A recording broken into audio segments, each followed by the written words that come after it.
Dua pelaku begal bersenjata tajam yang kerap mengancam korbannya diringkus unit Satuan Ranmor Polrestabes Palembang.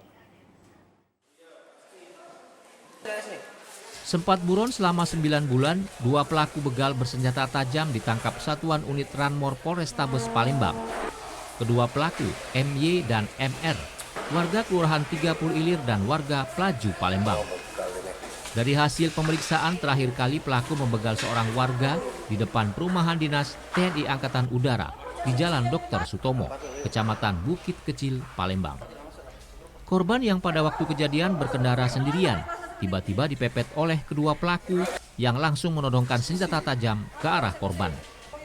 Korban yang panik kemudian melompat dan berlari meninggalkan motornya. Pelaku kemudian membawa kabur motor korban lalu menjualnya ke Oku Timur seharga 1,7 juta rupiah. Dan ancamannya di atas 5 tahun penjara. Untuk pelaku ada 2 orang yang kita amankan dan memang dia dengan modus mengikuti korban, merampas HP korban bersama korban sedang menggunakan sepeda motor. Dan alhamdulillah kita berhasil mengamankan orang dan kita akan dalami prosesnya terkait kedua ini dan beberapa TKP yang mungkin dia juga lakukan. Guna mempertanggungjawabkan perbuatannya, kedua pelaku dikenakan pasal 365 tentang pencurian dan kekerasan dengan ancaman di atas 5 tahun penjara. Jeffrey Aliansa TVRI Sumsel melaporkan.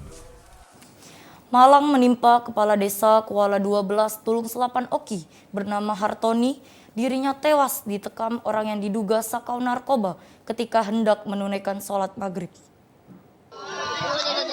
Kejadian menggemparkan terjadi di wilayah pesisir Kabupaten Ogan Komering Ilir. Kepala Desa Kuala 12, Kecamatan Tulung Selapan, Ogan Komering Ilir bernama Hartoni tewas ditikam oleh pelaku warganya sendiri. Korban tewas kehabisan darah akibat luka tusukan benda tajam pelaku yang diduga stres akibat kecanduan narkoba. Selain kepala desa, 2 orang warga setempat juga terluka, namun keduanya berhasil menyelamatkan diri. Kejadian berawal ketika korban mengambil air wudhu untuk melakukan sholat maghrib. Tiba-tiba pelaku datang dan menyerang siapa saja yang ada di musola terapung tersebut.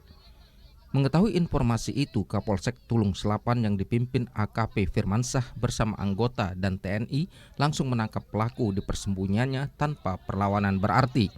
Saat ini polisi sedang melakukan pemeriksaan intensif terhadap tersangka guna mengetahui motif penyerangan yang dilakukannya. Selain itu, petugas juga akan menghadirkan ahli kejiwaan. Yudi Gromiko, TVRI Sumatera Selatan, melaporkan dari Kabupaten Ogan Komering Ilir.